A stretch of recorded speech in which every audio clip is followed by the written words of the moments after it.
What's up, everybody? This is Morbid. Today I'm going to do something a little different than I've done before. This is going to be, I guess, an unboxing video and maybe showing you my setup once I get things put in this. I finally got my Torvol Quad PITSTOP Backpack Pro. It's a long name. It's been on back order for quite a while, so finally got it in from you know where. It's going to be upside down, but you can see that. getfpv.com. So let's see what we got in here.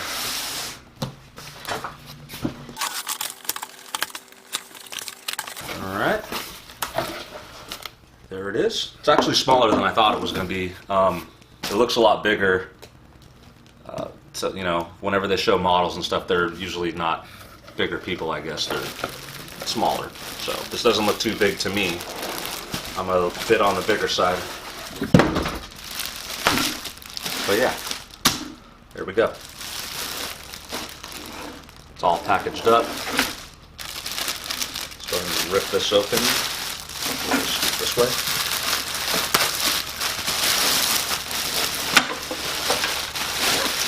Yeah, again, not as big as I thought it was going to be. It's actually a really nice size for what I'm used to.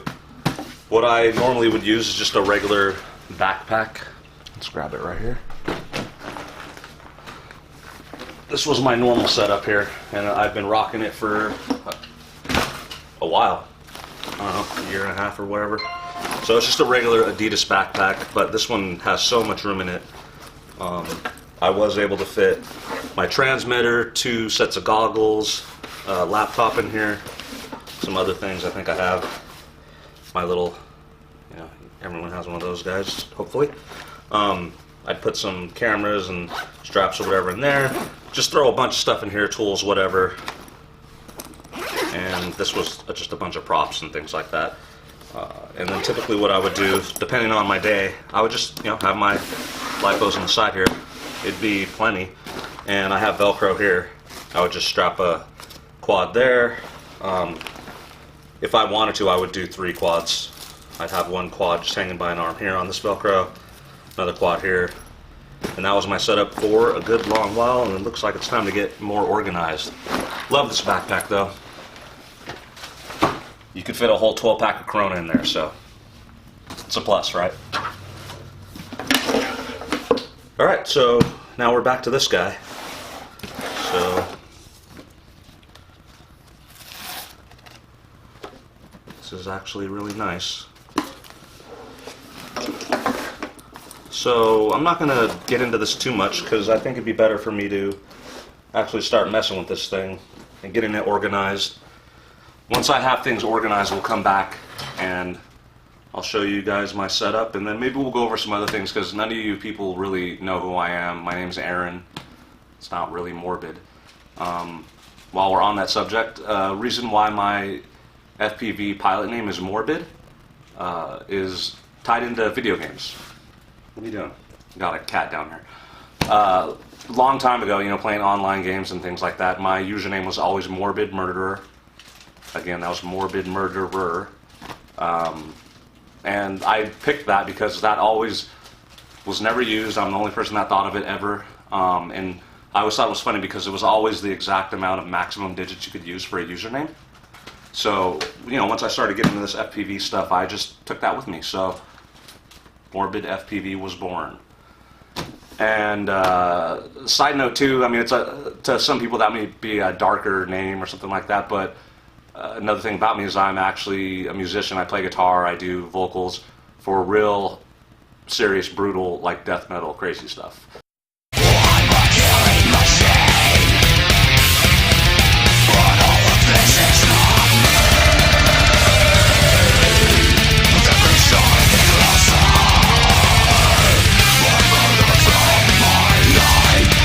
Right now I'm not doing anything. My band actually just called it quits after some years. No drummer.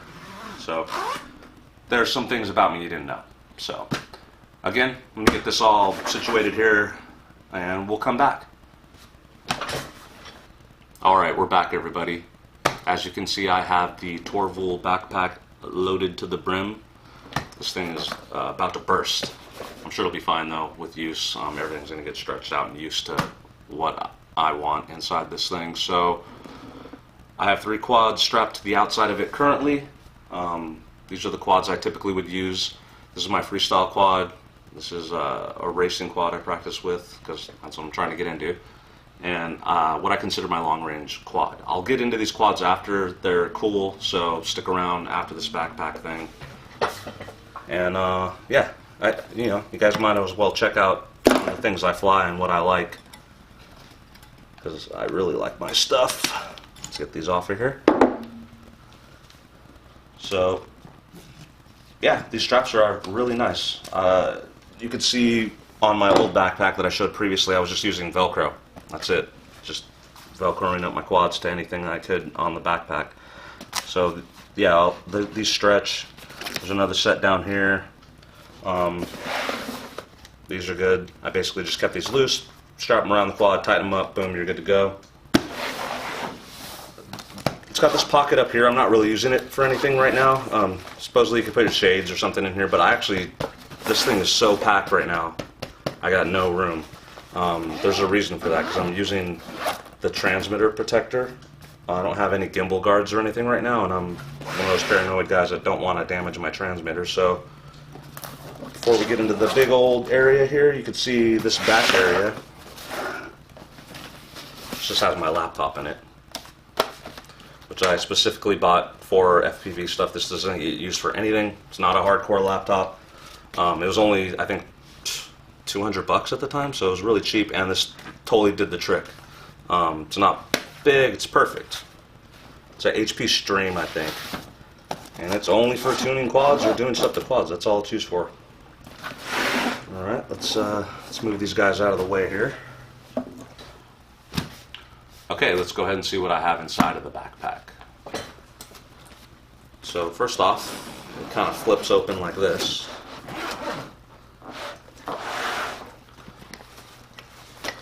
And this is one of the reasons why I decided to go with an actual FPV style backpack instead of, just a traditional backpack, which don't get me wrong, I loved it. That thing was awesome. That did well for me for a good while. But obviously, the organization that I have here, everything's just right there for me. I could see where everything's at, just grab it as I need it. So let me just show you some quick things here. On this flap that opened up, it's like a little workbench for whatever. So one thing that's kind of cool that they have, I don't have anything in here yet, but this little pouch here, magnetized. So you could go ahead and put screws and stuff in there and they'll just stay stuck to there. Let me get a better angle there for you guys. So yeah, you can put some screws in there and they will just stay. That's pretty cool. So again, like I said, this is a little workbench area for your quad. Go ahead and flap those down there. And you'll see I actually have a bunch of tools right here, so see them there. You can put your quad there, so you don't have to put it on the dirt or the grass and work on it, change your props, motors, whatever you got to do. Another cool thing they have is you flip this open, and there's a whole little thing for you to put your knees on. So if you're on the grass, you don't get your knees all wet or grass marks or dirty mud. That's very cool. So there's going to be a time when I'm sure I'll use this and be happy that it's there. Let's go flap that back in there. So let's close this up. These little buckles. Alright, what's in the bag? So one of the reasons why this thing was bursting is I'm still using my transmitter guard. I don't really have any proper gimbal protectors or anything other than this for now, so I'm one of those guys, I don't want to just put my transmitter in there. I'm scared something's going to smush my sticks and stuff like that, and I'm not cool with that. So we're just using this still. Strap. I have 2 sets of goggles in here, which is not necessary all the time, so I could basically just free up another pocket here for other stuff, maybe some more props or something like that. But I do like to have 2 sets of goggles. I have my HDOs that I use on the daily, and then I have my HD3s. And reason why I have 2 sets of goggles is I did try to do the power mod for Immersion RC Rapid Fire to my HD3s, and I messed it up right away. I broke a ribbon cable thing on a board, and it took a while for them to ship me out another one. But the night that I broke this, the very next day I went to an RC store that's down here, and I knew they had the HD3s, and I just picked up, or the HDOs, so I went down there. In here I just have a bunch of the goggle foam, ton of straps, a bunch of antennas. One thing that's great too is all these little things are modular. Obviously you could rearrange this how you want, but one cool idea they did was they put mesh pockets on actual dividers and things like that. So I'm reaching my hand into a mesh pocket right now, and I'm pulling out an unsung hero that I don't even know if most people carry, but you should. Lens wipes. Your lenses are going to get dirty, your GoPros are going to get dirty. These are awesome. I use them a lot. Above that, I just have a ton of tools, you know, things to change the props. Anything else that I figured I need, I have screws and stuff. Again, the mesh pockets, I got some zip ties in. Right here, I just have my lipos, so it's a big old bag of lipos, and that's one reason why this backpack's so heavy right now. But I wanted to see how many I could fit in there. I didn't count the amount of lipos, but it's probably like 12 to 15 or something that I just threw in that bag. Let's go to the side pockets now. Another cool thing about this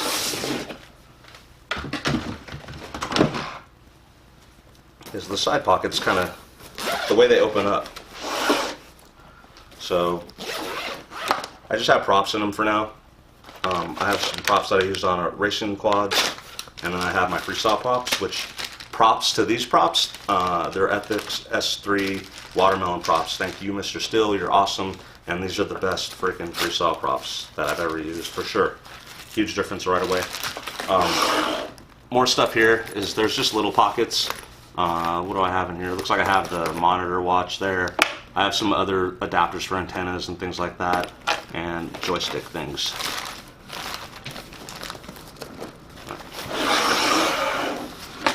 Again, props, and it has another whole bag right here. I'm not using it for anything. I did start putting tools in there, but then that made it harder for me to get props in there, and I could fit more props in there, I'm pretty sure. On the outside of these outside pockets you have mesh, but I have this thing jammed so much with props that they're kind of not very useful at this point.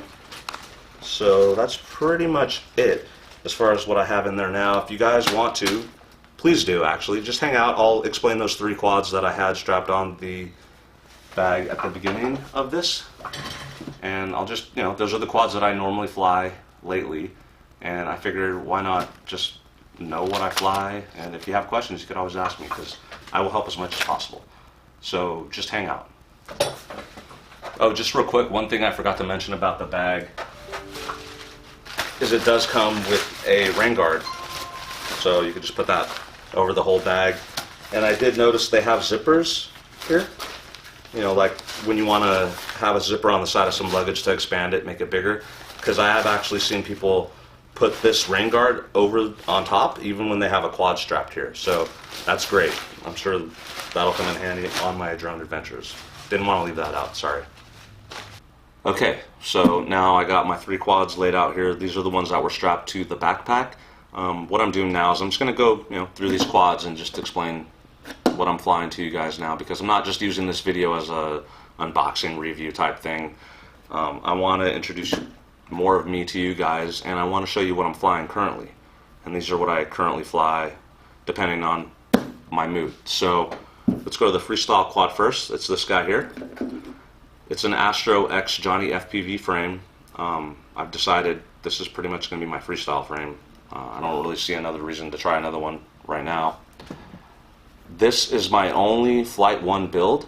The only reason I did this is I wanted to try and see what sim mode was about. We all heard about sim mode. What is it? It's great, blah blah blah. So it really is. It is great. This thing flies amazing. I can't talk enough about it. If you're going from beta flight to Flight 1, things are going to annoy you, because Flight 1 does have a lot of, you can't have this, but if you want this. So an example is like, I'm running multi-shot on this, not D-shot. The reason for that is because you can't have telemetry if you're running D-shot on Flight 1. They have their reasons, but not a big deal. I don't care. This thing, the way I have this thing tuned and flying now, is incredible. I'm going to be a Flight 1 guy from now on, I'm pretty sure. Next build will probably be a Flight 1 racer, because I could see how sim mode, doing racing would just be, that's what you want, basically. Okay, so let's just go more into this. We went over the flight controller ESC. The motors on this are Rotor Riot Hype Train Acros. They're a 2207 stator. What some people don't like, they prefer the 2306 stator, which I'm not going to say it's bad, because guess what? I have Ladrib motors on this, and that's what they are, and they're fantastic. Probably my favorite freestyle motors. I kind of wish I put these motors instead of the Acros, but the Acros are great. I'm loving this quad to death. This thing just gives me so much confidence. The tune that I have on this, the rates, I copied Schizo's rates. That's one thing that's cool, is there's all these presets within Flight 1. So you could just copy some of these Flight 1 pros, their tunes for their quads, and just use their presets, use their rates. It makes it pretty easy to find what's going to fly best for your quad. The camera in this is a RUNCAM Micro Eagle. And then I have some 3D printed parts from Brain 3D. This guy's holding my VTX and my Immortal T, and then also I'm not using the thing that came with the actual frame to mount the camera anymore. I moved to this. I think these things are a little bit smoother for recording video than actually strapping. Okay, so now we're on to this guy here. This is the quad I'm typically using to practice racing through gates and parking garages, whatever. Doesn't matter. I'm trying and putting in the work, because I'm hoping racing is going to be part of my FPV life as well. So this is an xbee-x V2 frame. It's a Korean frame. I'm pretty sure that's the company that makes Min Chan's frames.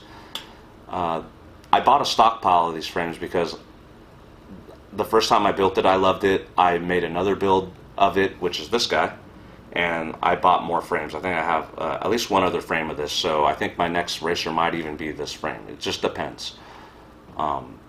So the thing about this guy here is it has a true all-in-one. It's called a Luminar Alpha. The flight controller and ESC is just one board. I probably can't even see that. So you can see all those little solder things there. So everything's soldered to the one board. My motors, VTX, radio, smart audio, all that kind of stuff is just going to the one board. So that's really cool, but I don't recommend anyone get the Luminar Alpha anymore. If you do not update the ESCs. It's been my experience that it will ruin your quad pretty much if you do that. I've gotten this one to stabilize, and another one that I stupidly bought, I was hoping maybe it was just a fluke on this one. It wasn't. Same thing's happening on the other one. So it'll do crazy flips and rolls and twitching and out of controlness after you update the ESCs to like 32.6 is what I'm up to now. And it's crazy, man. So the way I found to fix that problem with the Luminar Alpha with updated ESCs is I just tweak the PWM motor frequency until you find the one that works good and stops the problems. Because at 24 kilohertz it did it, at 48 kilohertz it does it. This one, for some reason, the sweet spot was 32 kilohertz. I have another build where for some reason the sweet spot was 34 kilohertz. And then I use the motor timing auto also, but it's nice because it's an all-in-one. It saves weight, and it is pretty nice. The motors on this are just nothing special. They're just Luminar 2205, 2400 kV. Sorry for that weird accent. The frame itself is really light. Everything, this whole build is only 270 grams. That's it. So nothing crazy. I even have a fat capacitor in there.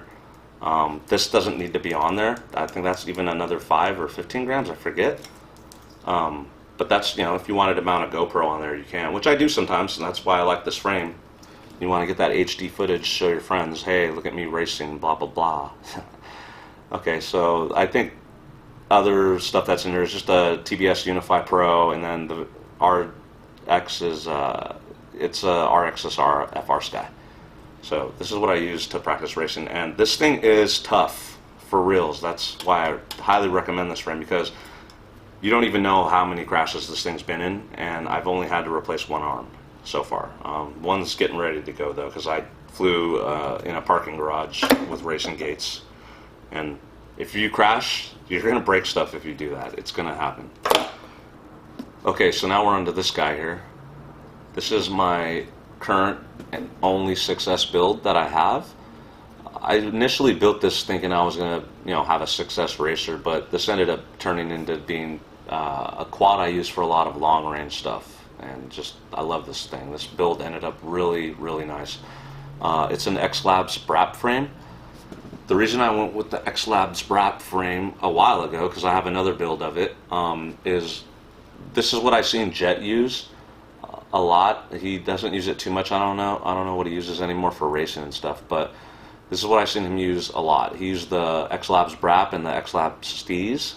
So I picked the BRAP because the arms are long enough that if you want to put 6-inch props on here, which I've tried on this and it's crazy, I love it. Currently have 5-inch on here. You can put 6-inch props on here basically. So the other thing about this frame is it's incredibly tough. Like, it's real tough, because the other build that I have of it, I could go grab it, it's fine, it's not broken, and that's a testament to how tough this frame is. I've had that thing fall out of the sky from, like, I don't even know how many stories. It's crashed into so many things. I've used it for racing. I used it for racing a little while ago. It's fine. There's nothing wrong with it. This frame is very tough. On this build, I went with the X-Rotor, the Hobby Wing X-Rotor microstack. That's what I've used in, I think, 2 or 3 other builds. My other BRAP has that as well. Love it. The motors I went with on this one are the TBS Raven motors, and they're 1800 kV. I don't necessarily know the stator of them because it doesn't say anywhere, but they look like they might be 2306, I think. I'm not like a pro at this stuff, so I can't just know, but that's what I think. There's not too much going on with this guy other than what I've explained. So this thing's crazy though. It rips hard and it gets long flight times. So another thing about these quads is you'll see they all have different mounting methods of the batteries, the lipos. So this one's a top mount, but the battery goes in the long way along with the body of the frame. This is a bottom mount. I seem to like bottom mounts for racing quads. They seem to just be a little bit better as far as handling to me. And the BRAP actually is a top mount as well, but this is where you put the battery sideways like that. When I put 6-inch props on here, I was paranoid that the battery was going to get hit a little bit, so I just put some cardboard stuff under there just to give it a little bit more raise on the lipo, and it wasn't a problem. And I'm actually probably going to put some 6-inch props on this thing again and rip around because it was really fun. 5-inch for now though. The last long range things I did with these 5-inch ones. If you guys want to check out one of the previous videos I have, I think it's called I Think I Might Be Crazy, and that's this guy going super far off into the wilderness and coming back, and me not knowing where I'm at on the way back. It's a lot of fun. You should watch it. That's pretty much it. These are the 3 quads that I primarily fly right now. So you got freestyle, racing, long range. I'm trying to do it all, man. I want to get better and better and better at this stuff and provide better and better content for you guys. And that's what part of this video is I want you guys joining me more with what I do. Instead of just watching videos of flying, I want you guys to hang out, have fun, just like all these other guys do. But I think I'm a pretty fun guy, right? So you might want to stay tuned. See you in the sky.